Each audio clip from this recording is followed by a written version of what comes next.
Women have been giving birth for centuries, so it's a pretty natural experience, right? Wrong. I'm Stephanie King, professional doula, childbirth educator, and the creator of the My Essential Birth course, the online childbirth education course that's helping women everywhere confidently achieve their best birth. Today's culture would have us think that birth should be treated like an illness or an emergency, and that most of us need other people telling us what's best for our bodies because we aren't the experts. So sit tight, because if you're tuning into this podcast, you'll probably start to believe in your body, your intuition, and find yourself empowered and confident to do what it takes to have the birth of your dreams.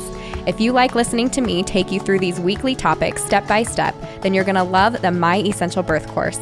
Make sure that you're subscribed to the podcast, and definitely head over to myessentialbirth.com for the free downloads mentioned right here in these episodes, and to join the birth course and community full of pregnant moms just like you. I have to add a disclaimer that I am not a medical professional and I cannot provide medical advice. All of the information expressed in this podcast are based off of personal, professional, and educational experiences and are my own opinions.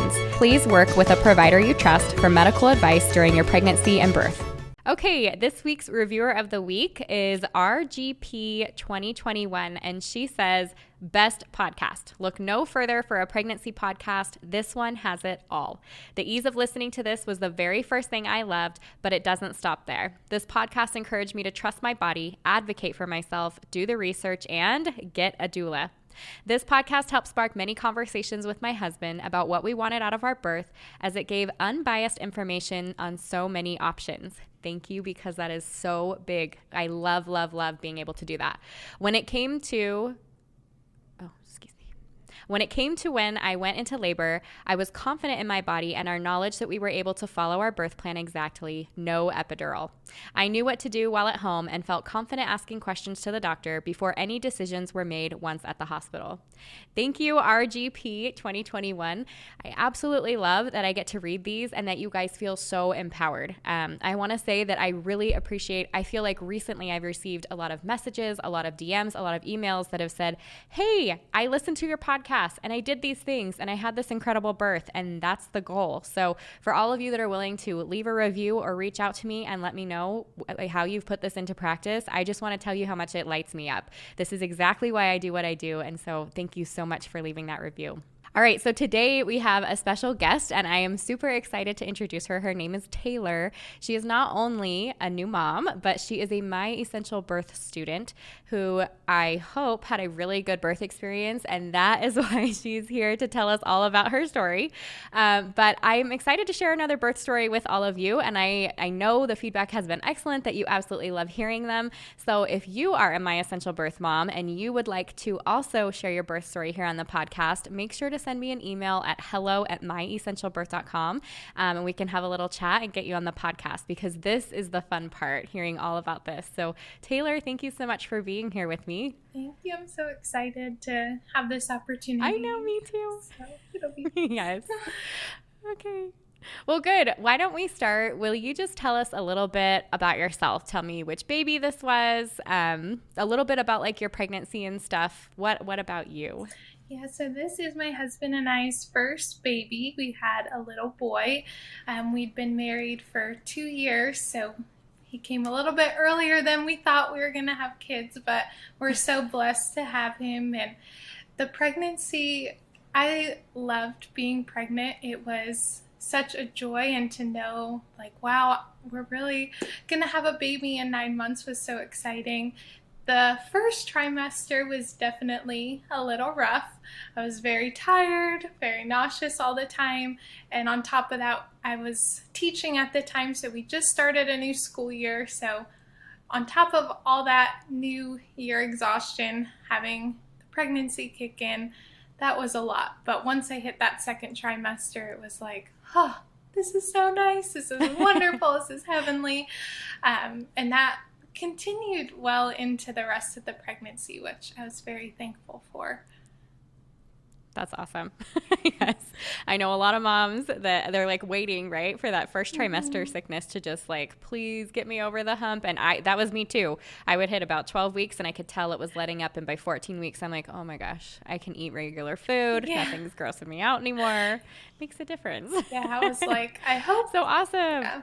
I was like, I hope when I hit that 12 weeks it gets better, but you just never know. So I was very thankful it did. No, and there's no like, because you feel like once you're in it, like it's just going to keep going, right? Like you can't see that it's ever going to let up. And then when it starts to, you're like, oh, freedom. Yeah. Okay, I can breathe. It's good. Yeah. Well, good. Okay, so tell me a little bit about your pregnancy. I know that this is like a big thing, right? Moms want to know, how do I know I'm pregnant, right? So like, what were some of your very first pregnancy symptoms? And what did you notice right away that told you, yeah, I'm definitely pregnant? So I noticed I was even more tired than I normally am. I would come home from work and just sleep, like as soon as I got home, which normally I was tired, but I never could nap before. And now I was napping and I was like, this is kind of odd. And normally my cycle, I got my period on time. I was maybe like a day late. So I had missed it. And so I was like, okay, I'll give it a day or two. And after the second day, I just had this feeling of like, oh my goodness, I think like we could be expecting. So I was like, my husband said, well, maybe we'll wait a week and see before we take a test. And I was like, no, I can't do that. So the third day I went and I bought a test and I took it and I was like, oh my gosh, I don't know. Like we weren't like expecting this and wow, here it is. And so the exhaustion and then having that missed cycle, I was like, okay, it's got to be it. That helps if you're regular like that. Yeah. So it was definitely a good sign of like, okay, it's gone at least 2 days. And once I've missed 2, I know something's up. So I love it.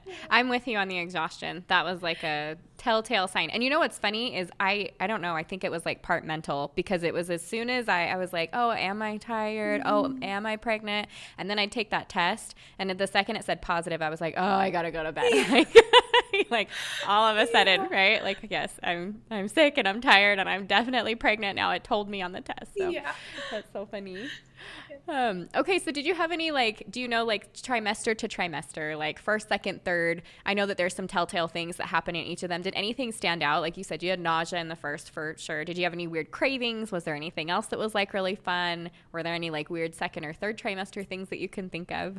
I'm very thankful throughout my whole pregnancy. I just craved fruit, like fresh fruit was like all awesome. I wanted. I ate so much watermelon. It was crazy. We probably bought like at least 50 plus watermelons because that's like all I wanted anytime. And it was so sad because it wasn't really in season. So you're having to buy it like already pre-chopped. And I was like, oh, I know I'm spending so much money, but I don't really care. I just want the watermelons. So we'll do what we need to. So that was like the biggest craving I had. And then throughout this second and third trimester, I had my legs, like at night, would get restless and like they would almost feel like they're asleep. And I was like, this is so weird. Like, it's only at night when I'm trying to go to bed and I can't because now I'm uncomfortable. So not fair. Yeah. So did you find any relief for that? Was there anything that you were able to do? I started going to the chiropractor for back and hip pain that I was also having. And that seemed to help a little bit. But nothing really helped too much with that. So it's kind of just something I had to ride through and know like once I get to the end and have this baby, it should go away, which it did. Which was so wild. It did or did not? Yeah, it did. Okay. Good. So it was like a switch. As soon as he was born, I didn't have any more like restless leg, whatever you would call it. So right. That was... It's funny because, I've done podcasts in the past where it was like, here's your pregnancy ailments and like, what's the solution? You know, and 99% of them are like, have your baby. Yeah. You know, the solution is to have your baby because you're going to feel so much better. So, and I think we have to get like that. Like even for women who like loved being pregnant and like a part of me really did enjoy that. But I think you do have to get to that point where you're like, okay, it's better for you to be out than in right now. Yes. Like my body needs a rest, you know? So anyways, otherwise we just want those babies in there forever kicking around and so fun. I think it's the same with kids, right? That's why they hit their teenage years. Like, all right, you're good. Get out. That is very true. My mother-in-law told me that. I believe it 100%. Was there anything unique to your pregnancy? So like Did you have any concerns come from your provider? Did you ever have a conversation with your provider that made you switch providers? Or maybe early on, were you really good about interviewing different providers? Or did you ever have to deal with like a change in due date or induction or a broken bag of waters? Like, was there anything unique to your pregnancy or as you're going into labor time that you can think of? We had started out care with an OB up until 20 weeks because when we first found out I was pregnant, I was still like very nervous about birth and kind of had those images from the movies of like, this is a terrible thing. I'm going to be screaming. It's going to be so painful. And so I was kind of on the side of like, let's do it in the hospital. We could still go the more normal, natural route. But at least we're there and we have the comforts of if something were to go wrong. And my husband was like, you were built for this. Like, your body is made to give birth. Oh, and I love that it was your husband. So he's like, I really think cool. you could do it. And he had a friend who is a midwife. So we were able to talk to her and I was able to ask all these questions of how that process goes and if there was an emergency, what would happen. And she just gave me a lot of peace of mind and that reassurance of, no, you can do it. Your body's built for this. You will feel so empowered. You can do it. And so we started looking into birth centers in our area, and we were able to find a really great one in the city that we were going to be moving to. So we were able to transfer our care over to the birth center and the midwives, and that was the best decision I think we could have made. They were wonderful, and the care that we received was just so much different than going to the OB. It was a lot more personal, and it was cozy in there. It didn't feel so sterile. So I'm very thankful we made that leap and said, let's go for it. I think I can do it. So that would probably be the biggest thing, was that change. That's great. And you kind of mentioned it's more personal, it's more cozy, it feels good to be there. Do you have any specifics for maybe a mom that is trying to decide or hasn't even looked into like birth center, home birth, midwife that way? Can you give some specifics of what was different meeting with an OB or having care with an OB versus having it with a midwife, even just for the pregnancy part?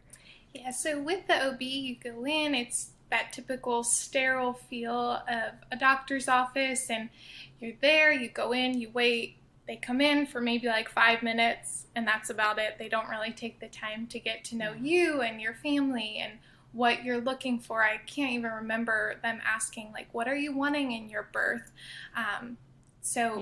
Just not having that connection or feeling like they're really invested in this process. And then when we transferred over the care, our birth center, our appointments were in like a converted home. They made it into like their office space. So you go in and you're waiting on couches, and then you go in to a room and there's cozy chairs. And so it was just like, you didn't feel like you were in a sterile environment. You felt like you were just in a comfortable, welcoming place that was peaceful.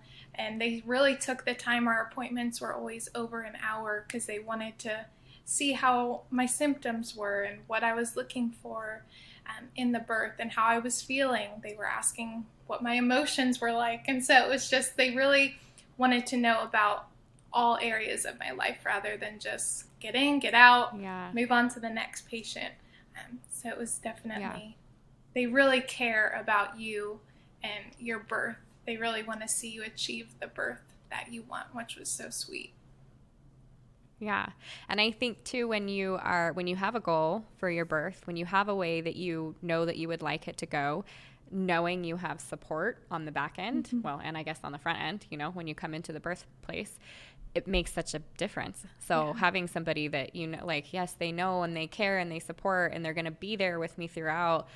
I'm with you. I think it is night and day in that regard. And it makes me want to ask your Enneagram number, because I think for some women, they're like, yeah, whatever. Like, I don't mind the 5-minute appointments and I like to get in and out. And like, I don't want you to know about my personal life. Like, just be there to catch the baby, And then some of us are like, no, like, this matters to me, like how I'm treated and looked at. And like the fact that I get to sit on a couch, like that matters, comfort, and especially for being able to be vulnerable and open and have a baby in front of people, that's big. So do you know your Enneagram number? I think I'm a 2. I don't really know what that means, but I've like taken the test. I do, because I'm a 3 too. Yeah. I'm like, people are like, you should take it. Yes. And so I did, and that's it's the like helper Okay. and the softer side. Like, I don't know. My 3 is a little like more forward and like maybe the business side of me, which is the one that is a little higher than that too. But yeah, like that, like softer in it. Like you care about people and they care about you and like it matters. So that's fun. I'm going to start asking that from birth stories. Like, I want to know your Enneagram. Yeah, that's so funny. That is funny how it does kind of like tie in with what I was looking for. Yeah. So, wow. That's awesome. I love it. Okay, so you talked to me a little bit about your provider. So you started off in a hospital setting or planned for a hospital setting, and then you moved on to, did you end up giving birth in a birth center, or did this midwife come home with you? We did a birth center. Right now we're currently renting, so I was like, I don't know if I feel too comfortable having a home birth in a place that's not ours. So hopefully the next one will be able to be a home birth. So we did the birth center, which was so great. Yeah. It was. I love it. Awesome. Okay, will you tell me in your specific situation, was there one midwife that you met with and you knew that was going to be your midwife? Did she have a backup, or was it a group of midwives? And will you tell me a little bit about, did you like that? Do you wish it would have been different? Was there anything that way? I'm curious. Yes, so the birth center we used, they had 3 midwives in the practice, but only 2 delivered or would be at the births. And they had 4 birth assistants as well. So they were kind of on a calendar that rotated. So you didn't really know for sure who was going to be at your birth, but they really made sure that you met with every midwife and every birth assistant a couple times so that you felt comfortable with everyone. And it just so happened to work out that the midwife and birth assistant that I really wanted to be at our birth, they were able to be there. Had I love it. Delivered on my actual due date, they wouldn't have been the ones to be there. So everything just worked out the way that it was supposed to. But I kind of liked the way their practice was set up, getting to meet with both midwives and all the birth assistants to really get to know everyone. And everyone there was so great that I was in a place of, it really doesn't matter who's at my birth. I know I'm going to be taken care of. I know they're going to just bring in that like peacefulness into the birthplace, and they're really going to advocate and fight for my birth plan. So although there were a couple different scenarios that could have happened, I was really comfortable with however it played out, which I'm very fortunate to be able to say that, because I'm sure there are some birth centers where that is the scenario and you may not feel comfortable with all of them. Yeah. So.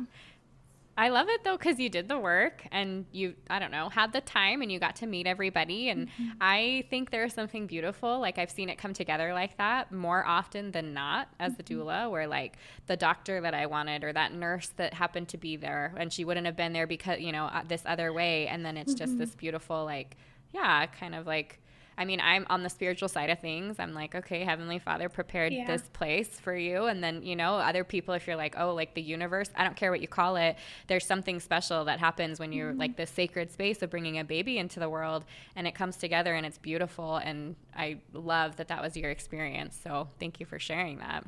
Yeah, they even said, they were like, it always just works out that the people that need to be at your birth will be there.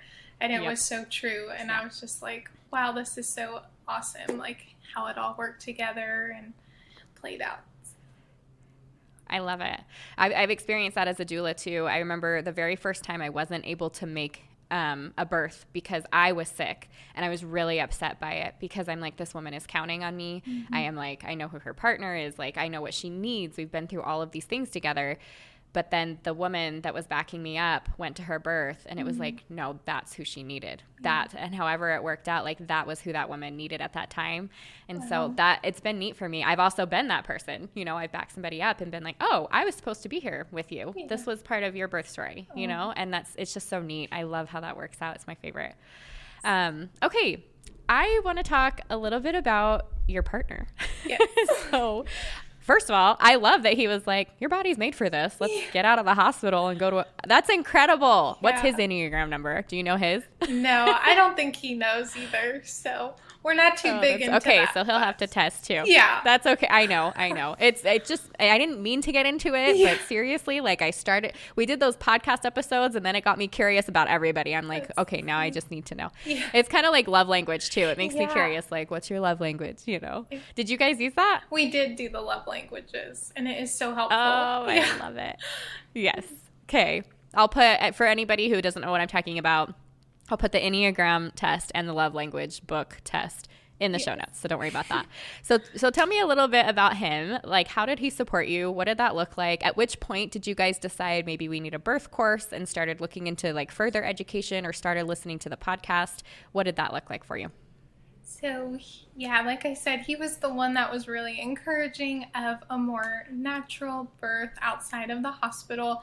And when we got talking to his friend that's a midwife, she kind of emphasized that you really do need to be prepared and put some work in. You can't just show up and expect like a natural birth to be this super easy thing. Yes, your body was made for it, but there is some preparation and planning that has to go into it. So I'm going to quote you on an Instagram post, what you just said. Okay. So true. It is very true. And now having had the natural birth, I'm like, wow, it is so true. I think it would have been a totally different experience. But so we knew we needed to do this preparation, but didn't know what that looked like. I didn't even really know there was a such like thing as a birth course. So I was kind of like, okay, I know we need to be prepared, but what does that look like? So I had found the My Essential Birth podcast and started listening to it and loved it. It was such great information. And when you guys mentioned you had that birth course, I was like, oh, this will be awesome. Like, we can do it together. So I told him about it and he was like, all right, awesome. Go ahead and get it and we'll work through it. So we got the course and it was kind of hard to get him to like actually stay focused on the episode sometimes of like working through because it is a lot of information and I think at times he was just like, oh my goodness, like this is a lot. But we were able to work through the course together and I love that there were so many practical ways for us to work together through all the different things that were given to us, all the different positions we could try, or the counter pressure. I think that was really helpful for him to not just sit on the couch watch, but be able to actively do it. So I think that was... Were there things that, when you look at your preparation, were there things that you're like, we did really good at this, we were really consistent with this, and I noticed that it helped me here in labor? Was there anything like that for you?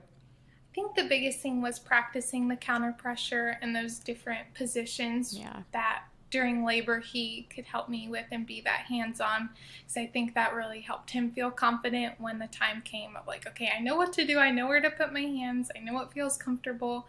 So I think that would be the biggest thing, of just those practical ways for him that gave us like, okay, this is what you need to do, all right, let's practice. And so I love it. Okay, so the part that everyone's waiting for, right? Let's talk about it. Like, how did you know you were in labor? What did the first contractions feel like? What was that like for you? Oh my goodness. So my due date was May 15th. And I knew, listening to the podcast, I was like mentally prepared, like, okay, it's going to go over. I'm probably going to be late. That's okay. But every time I would go to my appointments, they were like, wow, he's really low. I don't even think you're going to make it to your due date. So I'm like getting these two different, like, he's pretty low, we might not make it. So I'm thinking, okay, maybe there's a chance I could be early or on my due date. But May 15th came, no baby. May 16th came, he still wasn't coming. I was starting to feel like a little crampy, but my midwife was like, you'll know when you're in labor. So I was like, okay, like I'm feeling crampy, but she's like, you're gonna know. And I was like, so I don't think this is it. So on the 18th, I went in for another appointment since he was a little late. And she did a cervical check, and she was like, you're 3 to 4 centimeters right now. When she did that check, I guess that kind of helped kickstart things, because I left and I was feeling really crampy. It was a lot more like, oh, okay, I think something is starting. But I went home and I was like, it still doesn't feel like real contractions. So I just hung out with my sister all day, and she kept asking, like, are you okay? Like, are you fine? And I was like, yeah, I'm good. I just need to breathe. Like, I just need to take it easy. She's like, I think this baby is coming soon. I was like, I hope so, but I don't know. This is my first one. I have no idea what to expect. And then that night around 11 o'clock, I woke up and I was like, oh, I'm feeling this a little more. So I decided to just like come out into our living room and just breathe through what I now know were contractions and kind of get in those comfortable positions. And then it got to the point about an hour or so later where I was like, whew, okay, this is really happening. It's happening every 4 to 5 minutes.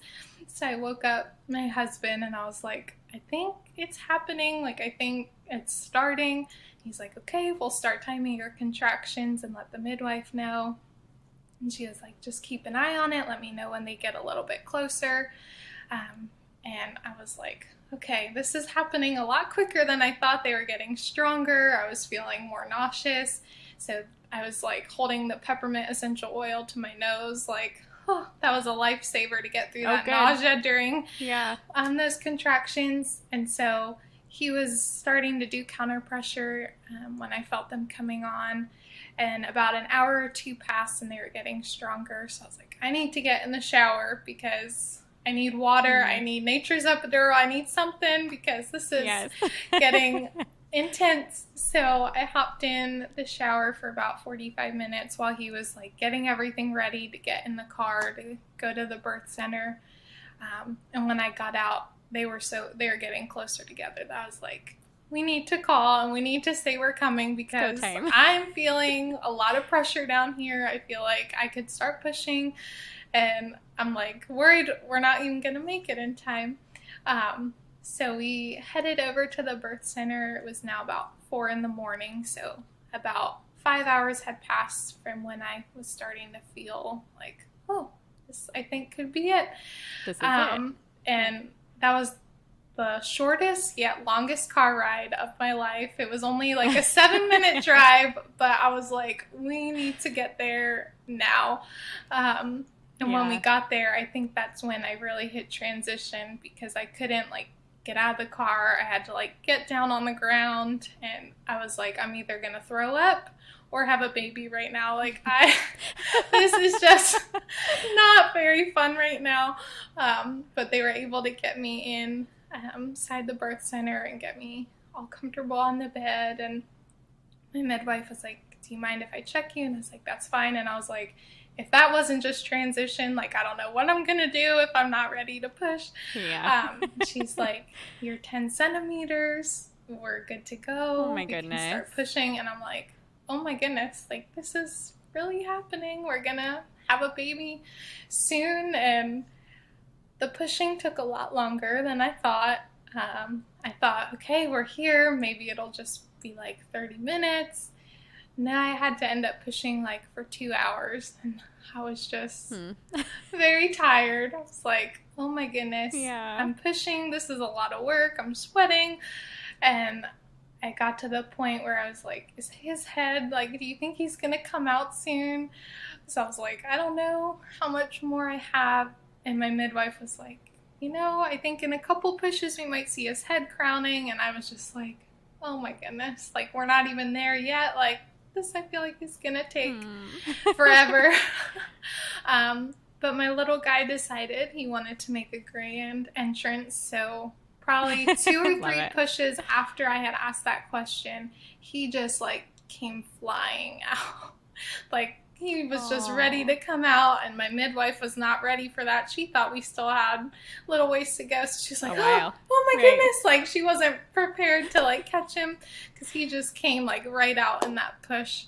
And that was just the most amazing feeling. But I was like, oh my gosh, like, I wasn't ready for him to be here already. But it was so sweet and special. Oh, good.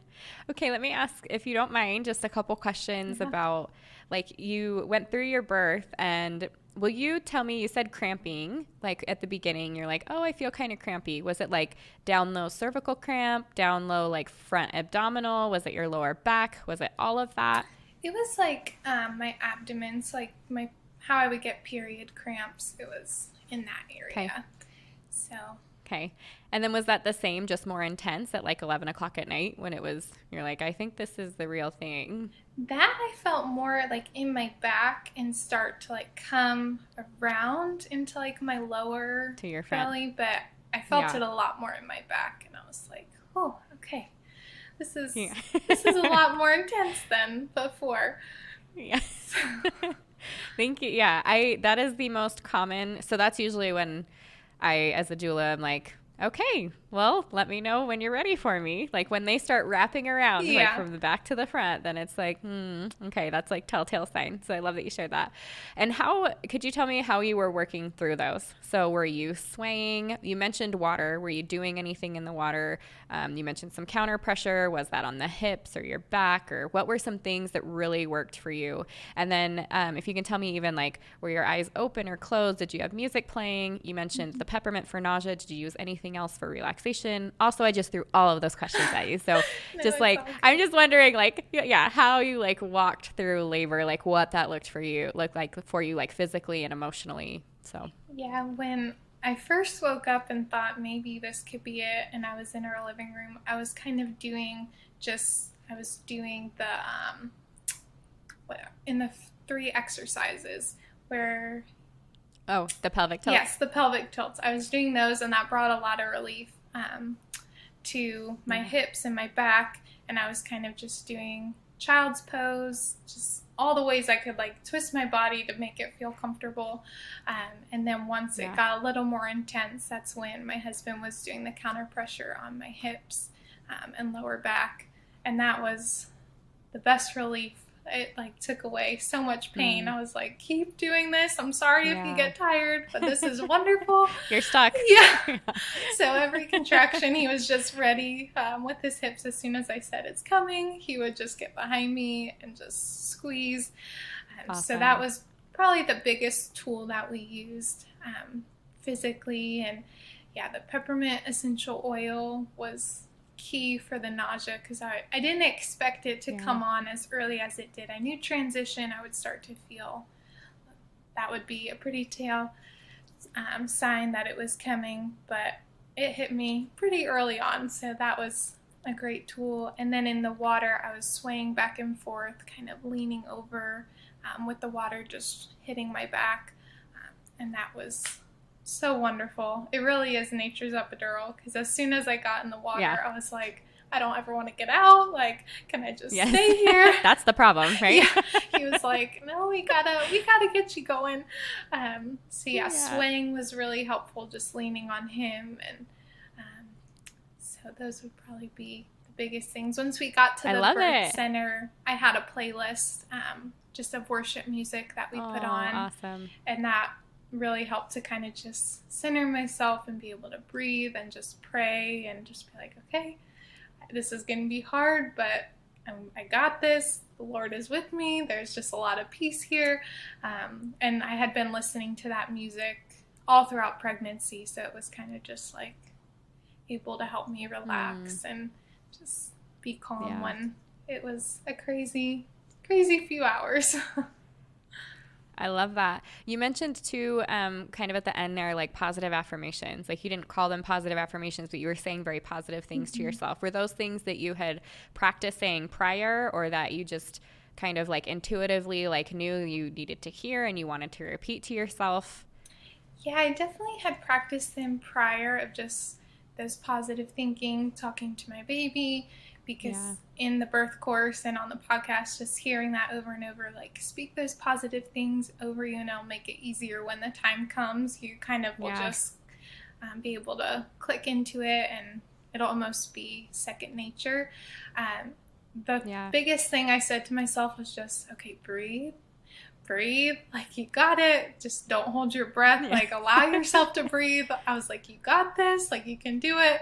So I had said all these other affirmations like prior to birth, but then that was like the one thing that was just like, breathe, like one thing at a time, like, okay, you never have to do that again, like you can keep doing it. So Oh, that's solid. I love it. I feel like you've taken like all of the good advice and shared it within your birth story, like literally used everything that we're constantly talking about. Yeah. So I love that you shared that. Way to go. Seriously. So good. No, the Yeah. And I podcast. think too, even just you, oh, sorry, go ahead. No, I was just going to say the podcast was a lifesaver and just constantly reminding me of the things like do these and it'll make it 1,000 times easier. Yes. And it did. So that's the goal, right? Like get into your head like so much that you feel like you're hearing that over and over and over, right? Same with like the positive affirmations. Like you just need it in your head so much. But you talked about too, like being able to move your body and how much movement was involved. Like, oh, I got up and I was doing the hip squeezes or not the hip squeezes, but the pelvic tilts.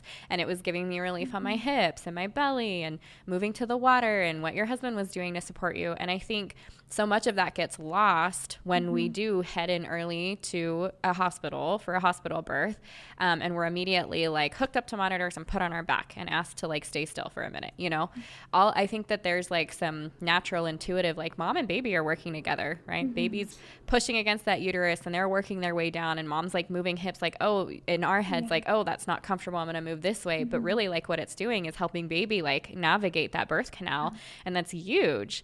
So I love that you shared like just, and how incredible, like what a testimony of it, right? That doing all those things got you to a point to where you make it to your birthplace 7 minutes away, and you're at a point where you can be pushing, you know, even though it took a little while, like you were at a point like by yourself at home where you got to that place, and within 5 hours too. Like that's pretty fast, especially for a first time mom to like hit active labor and then be at 10 centimeters. So that's incredible. Was that too fast? Were you like, whoo, I wasn't ready for that? Or was it like a natural progression and it was fast, but it was totally manageable? I think because I knew all the different stages of labor and I knew kind of what to expect, it was fast, but I could tell exactly where I was and knew when it was like changing. So I think that was helpful. And honestly, I was very thankful with the pace that it was. I think it was not too short, but it wasn't like hours long. But my midwife actually, after I gave birth, she's like, you know, I had said you were 3 to 4 centimeters. You were actually more like 6 to 8 centimeters. And I was like... She just didn't tell you? I was like kind of confused. I was like, really? Like, why didn't she say anything? I don't know if maybe she didn't want to like scare me and be like, it's happening right now. But I was like, okay, I guess that makes more sense of why it went faster. Because in my head, I was anticipating it to be a lot longer. But I'm also like, how did I get to 6 centimeters and I didn't even know it? Like, thank you, Walked Jesus. Out of the office at 6 to 8 centimeters. I'm like, thank you, Lord. Like, that was wonderful. And even my husband had joked around, like, when my due date passed, he's like, well, maybe the baby's just doing all the hard work, so when labor hits, like, it'll be a lot quicker and easier. And I guess that is what he was doing in those few days, that he was just hanging out in there. That's so cool. What a neat story.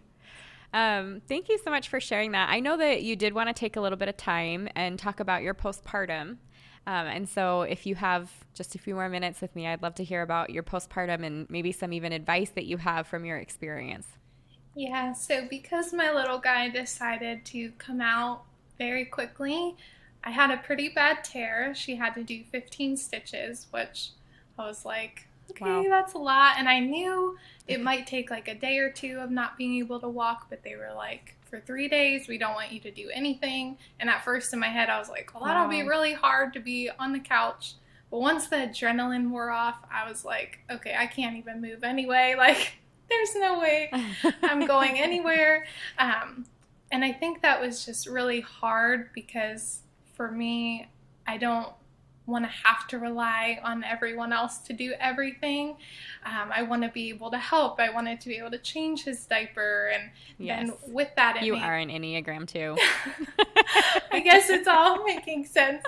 But with being so uncomfortable, I couldn't really sit up. And so that made breastfeeding a challenge. And so I had all of these things just kind of like going on, and it was just a lot harder than I anticipated.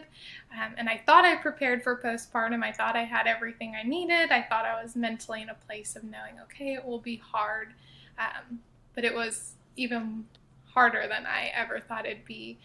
So I really just want to share, like, it's okay that it's hard. It's okay that your body feels uncomfortable. It's okay that you're having to depend on your partner or your family or whoever you have. Like, let them help you. They want to help you. Yeah. And just know that there's so much grace in this season of, it's going to pass. It's not going to be forever. And I think that's what I had to remind myself every day of. There will be a day where I'm changing so many diapers and it'll be like I was never not able to do that. You're not going to miss out. Yeah. Even my husband was like, we have a long way to go. Like, it's okay. Just knowing, like, it's okay that you feel uncomfortable in your body, but it will pass and it will all be okay. And so I think just the biggest thing is let yourself rest. That was the biggest thing for me, of when I let myself have that time, my body was able to heal. And when I could tell I was doing too much, I was like, okay, I need to pull back. And that really gave myself the ability to heal. And one of the biggest things that helped me was the Mama Frida Perry bottle, the one that isn't just like a normal squirt bottle. We'll put a link to it. Has like the curve to it, so it's a lot easier to maneuver. That was a lifesaver because I couldn't really do much moving, and with all the stitches, that really helped keep everything all clean and not get an infection. But just be gentle on yourself. Don't beat yourself up if it's hard. And I think, just lots of rest, lots of letting your family help you or your support system help you is key. Yeah, that's really good advice. Thank you. I do like to end these with, like, what's some advice you have for partners from your perspective, and what's some advice you have for moms? So what's some advice that you do have for partners? What could you say to them? I think just remember, this is like such a crazy time for your partner. The mom is going through so many changes, and to just be patient with everything that's going on. And there are some days where she may be more emotional than others, but just having that love and being there to be that comfort for her, and really just be there alongside her in everything she's doing to prepare, because you do play a crucial role. I don't know what I would have done without my husband there. And just listen to the things she's saying that are helpful. And you'll also know when the time comes if there's other things you can be doing. I think the partners have an intuition of, okay, I think she needs this, and be willing to try. Just you have to prepare too. Don't think you're off the hook. That's it. Yes. But so true. Yeah, enjoy the preparation. Don't feel like it's a burden. Like, it's an exciting time, and it's an exciting thing that you get to be a part of too. It's not just her. Yeah. Love that. And then how about for moms? What is some advice you have for moms? For moms, I think the biggest thing is really to do those 3 exercises. Those helped a ton. Really do those positive affirmations. Relax. Use this time when you're in this pregnancy to relax, because once you have the baby, it's very crazy and it's totally different. So I would say find a great birth course. Use that, because that was so helpful.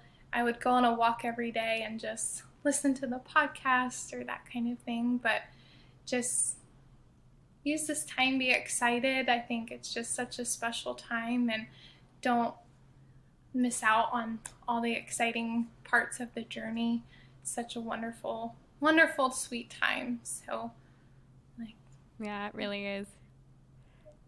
Well, thank you so much. I really appreciate your time. I appreciate your strength and courage for being here, and your willingness to tell your story, because I know it's going to touch so many women, just like you were listening to the podcast, walking and being pregnant, that'll be so neat for other moms to hear this story and gain strength from it. So thank you so much for being here with me. Yeah, thank you for having me. It's so special to get to share and have the opportunity, and hopefully it does help some other mamas who are going through it too.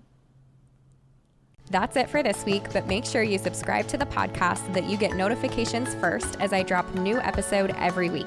And don't forget to head over to myessentialbirth.com for all of the free downloads mentioned here and to join the birth course and community serving pregnant moms just like you.